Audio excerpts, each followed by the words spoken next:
जय भीम। जिस तरीके से भीमा कोरे गांव का एक इतिहास है अपना, और वहां पे हर साल 1 जनवरी को देश भर से तमाम अम्बेडकरवादी समाज के लोग इकट्ठा होते हैं, इसी तरीके से बिहार के गया में भी उस दिन का एक इतिहास है।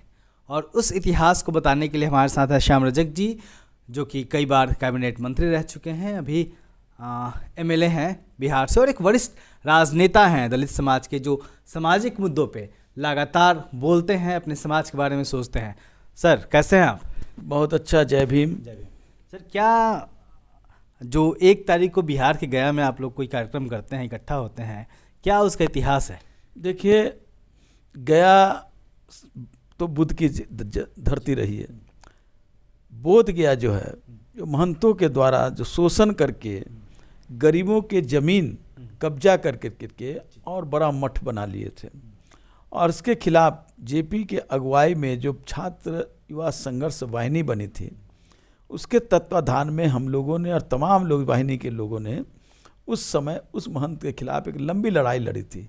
कई लोग शहादत दिए थे, कई हमारे साथी शहीद हुए थे, और कई लोगों ने उस चहार दीवारी को फांद करके और फिर एक लंबी लड़ाई लड़े थे। संघर्ष का कब की घटना है ये? हो गया हमको ये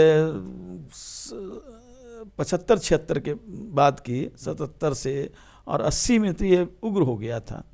और उसके बाद जब सरकार बनी कर्पूरी ठाकुर जी की, और उस समय फिर महंतों के खिलाफ जुडिशियल ने भी फैसला दिया और लोगों को ज़मीन मिले, लेकिन अभी भी कुछ ज़मीनें महंतों के कब्जे में हैं।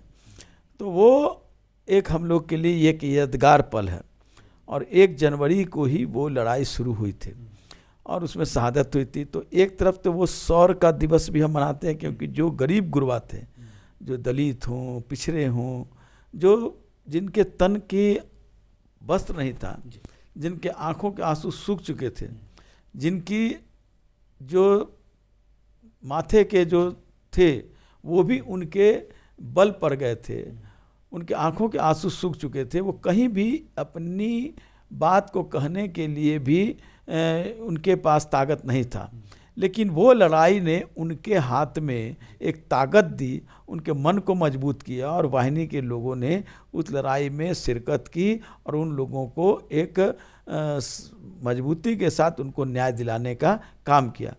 इसलिए हम लोग हर साल 1 जनवरी को छात्र युवा संघर्ष वाहिनी के तमाम लोग, वो राजनीतिक नहीं है, वो हमारे आंदोलन के साथी लोग हैं। तो पूरे देश में कौन कौन लोग उसमें थे शामिल? आप कुछ यादें हैं उस दौर की, क्योंकि तकरीबन 4 दशक के करीब हो गए। एक नाम नहीं है, कई नाम है।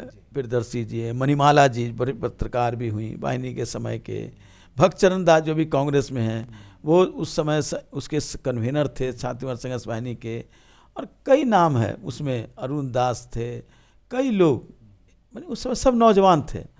आज नेतृत्व लोग हो गया है, लेकिन उस समय सब नौजवान पीढ़ी के थे, युवा पीढ़ी के लोग थे, और वो सब लोगों ने लड़ाई लड़ी थी, और उस लड़ाई में विजय हासिल हुआ, और उसी के हम लोग जश्न भी मनाते हैं। उस लड़ाई के पहले क्या स्थिति थी, उसके बाद क्या बदला वहाँ पे? पहले ये स्थिति थी कि जो गरीब दलित थे, उनके पास ज़मीन नहीं थी, वो रहते थे, और उनको जो महंत लोग थे उनको मालगुजारी देनी पड़ती थी, उनके पास खाने की व्यवस्था नहीं थी, उनके औरतों की असमत लूट ली जाती थी महंतों के द्वारा, उठा करके मठ में ले जाए जाते थे, काफ़ी अत्याचार बलात्कार होते थे, और ज़मीन पर कब्जा था। जबकि भूमि सुधार कानून लागू था, ज़मीन का जो ज़मीन जिसका उसका आप चकबंदी व्यवस्था भी लागू थी, लेकिन इसके बावजूद भी उस कानून का पालन नहीं हो रहा था।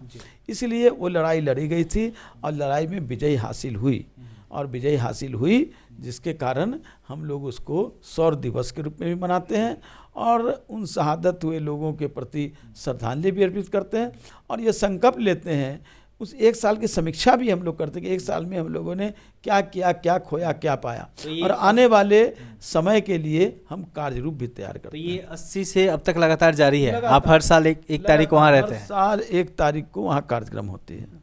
नहीं, हर साल तो नहीं, कुछ साल छूट भी जाता है कुछ राजनीतिक व्यवस्था के कारण, लेकिन ज़्यादा कोशिश रहती है कि हम लोग वहाँ रहें ही। इस साल क्या कार्यक्रम है सर? इस साल भी वही कार्यक्रम है, वहाँ एक बड़ा सम्मेलन है, समागम है, सब लोग जुटेंगे, 2 दिन पहले से हैं, और वहाँ सब लोग पूरे देश के लोग जुट रहे हैं।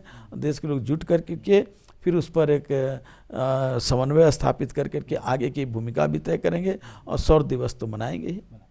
तो एक जो शौर्य दिवस है बहुजन समाज का, अम्बेडकरी समाज का, जो 1 जनवरी को होता है, वो सिर्फ कोरेगांव तक ही सीमित नहीं है, बल्कि देश के अलग अलग हिस्सों में, खास तौर पे जो बुद्ध भूमि है, जहाँ तथागत बुद्ध को ज्ञान की प्राप्ति हुई थी बोध गया में, वहाँ पे भी इसका एक लंबा चौड़ा इतिहास है। सर बहुत बहुत धन्यवाद आपका। धन्यवाद। जय भीम। नमो बुद्धाय। देखते रहिए दलित दस्तक। जय भीम। कैलेंडर सिर्फ तारीख नहीं बताते हैं, कैलेंडर इतिहास भी बताते हैं। दलित दस्तक 2022 में फिर से लेकर आया है बहुजन कैलेंडर। कैलेंडर मंगवाने के लिए 9013942612 या फिर 9711666056 पर व्हाट्सएप या फ़ोन करिए।